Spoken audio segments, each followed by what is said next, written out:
മാതാവിനും തിരുക്കുമാരനും ഒരായിരം നന്ദി. എൻ്റെ പേര് സോണിയ. ഞാൻ ചങ്ങനാശ്ശേരിയിൽ നിന്ന് വരുന്നു.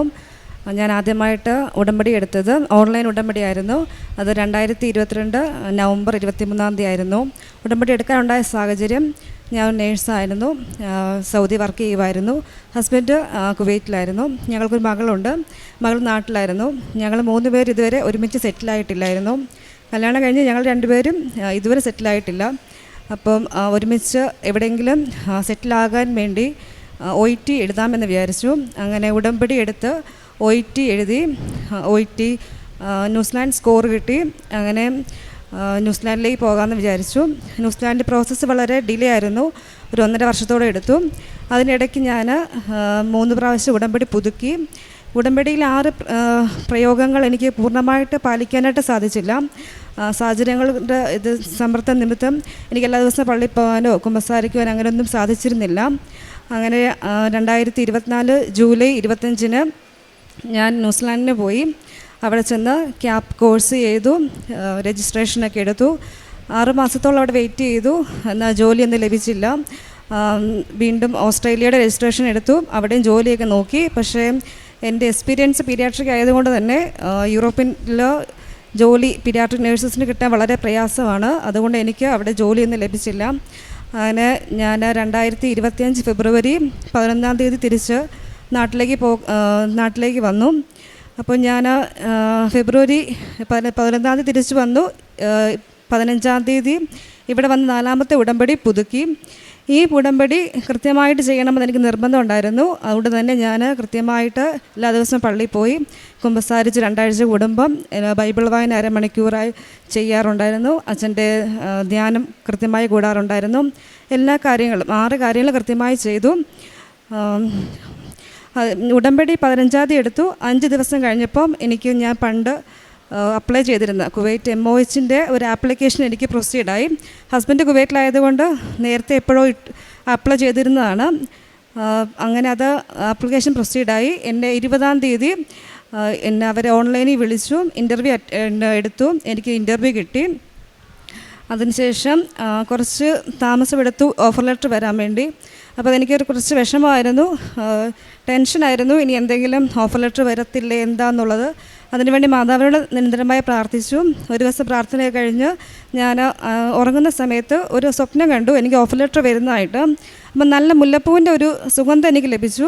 അപ്പം ഞാൻ കണ്ണു തുറന്ന് ഫോണിലൊക്കെ നോക്കി, ഇമെയിലൊക്കെ, പക്ഷേ എനിക്ക് അപ്പോഴൊന്നും കണ്ടില്ല. പക്ഷേ അന്ന് വൈകിട്ട് എനിക്ക് ഓഫർ ലെറ്റർ കിട്ടി.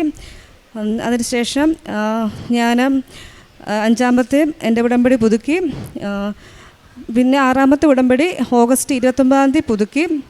അതിന് മുൻപ് അച്ഛനെ കാണാൻ എനിക്ക് 2 പ്രാവശ്യം ഇട വന്നു. അച്ഛൻ്റെ ബ്ലെസ്സിങ്സ് കിട്ടി. വിസ കുറച്ച് ഡിലേ ആയിരുന്നു, വിസ തടസ്സമായിരുന്നു. അപ്പോൾ അത് മാറാൻ വേണ്ടി അച്ഛൻ്റെ പ്രാർത്ഥന കൈവപ്പ് എനിക്ക് ലഭിച്ചു.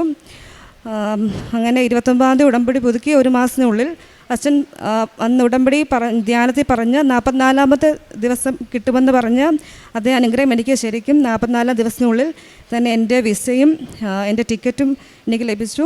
അടുത്ത ആഴ്ച എനിക്ക് കുവൈറ്റിന് പോകാൻ പറ്റും. അത് മാതാവ് എനിക്ക് ഞാൻ കാത്തിരുന്ന് എനിക്ക് കിട്ടിയ ജോലി മാതാവ് തന്നതിന് എനിക്ക് 1000 നന്ദി. എനിക്ക് ജോലി എന്നതിനേക്കാളും എൻ്റെ കൺസേൺ ഞങ്ങൾ കുഞ്ഞുങ്ങളെ ഒരുമിച്ച് കൊണ്ടുപോയി ഞങ്ങൾ ഒരുമിച്ച് ജീവിക്കുക എന്നുള്ളതാണ്. അപ്പം എനിക്ക് ജോലി കുവൈറ്റ് കിട്ടിയെങ്കിലും കുഞ്ഞിനെ എനിക്ക് കൊണ്ടുപോകാൻ പറ്റത്തില്ല. അതിന് ഹസ്ബൻഡിൻ്റെ വിസ തന്നെ വേണം. ഹസ്ബൻഡ് വർക്ക് വിസ ഉണ്ടായിരുന്നുള്ളൂ. അപ്പോൾ അതൊരു വലിയ വിഷമമായിരുന്നു. മാതാവിൻ്റെ എപ്പോഴും എപ്പോഴൊക്കെ ഇങ്ങനെ പറഞ്ഞുകൊണ്ടിരിക്കും, വിഷമം മാതാവ് ഇങ്ങനെയാണല്ലോ, ഒരു നിവൃത്തിയും ഞങ്ങൾക്കില്ലല്ലോ, വേറെ ഞങ്ങൾക്കൊന്നും ചെയ്യാനില്ലല്ലോ എന്ന്. അത് ഒരിക്കൽ മാതാവിനോട് പറഞ്ഞിട്ടുണ്ടെങ്കിൽ എന്തായാലും മാതാവിന് അതിന് ഉത്തരം തരുമെന്നുള്ളതിന് വലിയൊരു അടയാളമാണ്. ഞങ്ങൾ പ്രതീക്ഷിക്കാതെ, ഒട്ടും ഞങ്ങൾ വിചാരിച്ചില്ല. ഒരു ദിവസം ഹസ്ബൻഡിൻ്റെ കമ്പനിയിൽ നിന്ന് ഹസ്ബൻഡിൻ്റെ ഫാമിലി വിസ ഇഷ്യൂ ചെയ്തു. അതുകൊണ്ട് തന്നെ കുഞ്ഞിനെ കൊണ്ടുപോകാനുള്ള ആ തടസ്സം അവിടെ മാറിക്കിട്ടി.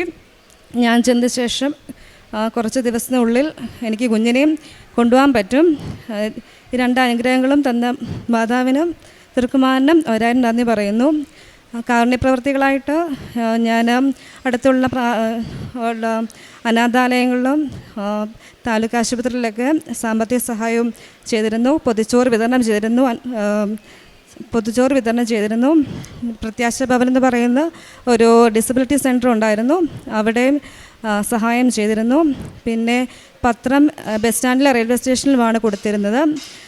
കൃത്യമായി ഉടമ്പടി നേർച്ച വസ്തുക്കൾ ഉപയോഗിച്ചിരുന്നു. അത് മാതാവിൻ്റെ തൈലം ഉപയോഗിച്ച വഴി ആംബിറ്റിലുണ്ടായിരുന്ന ഒരു ലെമ്പുണ്ടായിരുന്നു, അത് പൂർണ്ണമായി മാറിക്കിട്ടി. അതുകൂടാതെ എല്ലാ ദിവസവും തന്നെ ഉപ്പും തേനുമൊക്കെ ഉപയോഗിക്കാറുണ്ട്. മാതാവിനും തിരുക്കുമാരനും ഒരിക്കൽ കൂടി 1000 നന്ദി പറയുന്നു. കുർബാന എല്ലാ ദിവസവും പോകാറുണ്ട്, കുർബാന മുടക്കാറില്ല. പിന്നെ കുമ്പസാരം എല്ലാ കൃത്യം 2 ആഴ്ച കൂടുമ്പോഴത്തേക്കും കുമ്പസാരിക്കാറുണ്ട്.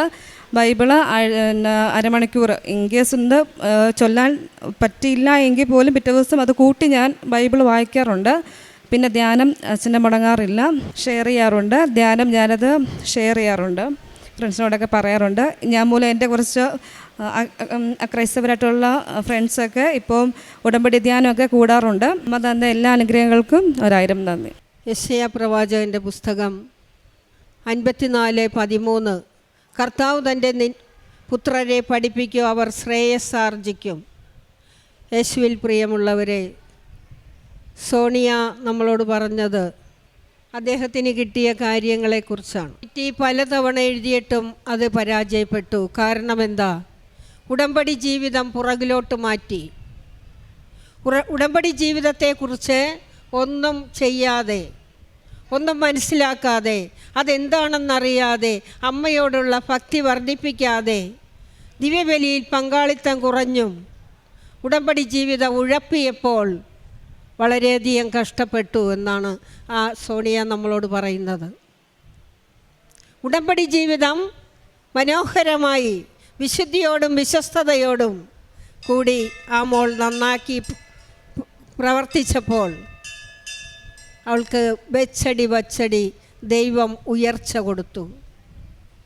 അതാണ് സമുദ്രത്തിലൂടെ കടന്നു പോകുമ്പോൾ ഞാൻ നിന്നോടുകൂടെ ഉണ്ടായിരുന്നു, നദികൾ കടക്കുമ്പോൾ അതിന് നിന്നെ മുക്കിക്കളയില്ലായിരുന്നു, അഗ്നിയിലൂടെ നടന്നാലും നിനക്ക് പൊള്ളലേൽക്കുകയില്ല, ജ്വാല നിന്നെ ദഹിപ്പിക്കുകയുമില്ലായിരുന്നു.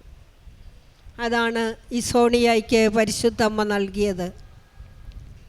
അമ്മയിൽ സമർപ്പിച്ച് ഈശോയിൽ കൊടുത്താൽ ഇതൊരിക്കലും നഷ്ടപ്പെടത്തില്ലെന്ന് ഈ സോണിയ വഴി നമ്മൾക്ക് അറിയാനിടയായി. അവൻ പറയുന്നത് പോലെ ചെയ്യുക. ഉടമ്പടി ജീവിതം മനോഹരമാണ്, സന്തോഷകരമാണ്, ആനന്ദകരമാണ്. ഇതാണ് ഉടമ്പടി ജീവിതത്തിൽ നിങ്ങളും പ്രവർത്തിക്കേണ്ടത്. അപ്പോൾ പരിശുദ്ധമ്മ നമ്മൾക്ക് ഇവർക്ക് കൊടുത്ത വലിയ കൃപയ്ക്ക് നമ്മൾക്ക് കരങ്ങളടിച്ച് ഈശോയ്ക്ക് നന്ദി പറയാം. അത്യപൂർവ ദൈവാനുഭവങ്ങൾ ഇനി നിങ്ങൾക്കും സ്വന്തം. ഈ യൂട്യൂബ് ചാനൽ ഇതുവരെ സബ്സ്ക്രൈബ് ചെയ്തിട്ടില്ലെങ്കിൽ ഇപ്പോൾ തന്നെ സബ്സ്ക്രൈബ് ചെയ്യുക. ഈ വീഡിയോ ഇപ്പോൾ തന്നെ നിങ്ങളുടെ സുഹൃത്തുക്കൾക്ക് ഷെയർ ചെയ്തുകൊണ്ട് കർത്താവിൻ്റെ പ്രേക്ഷിതരാകുക.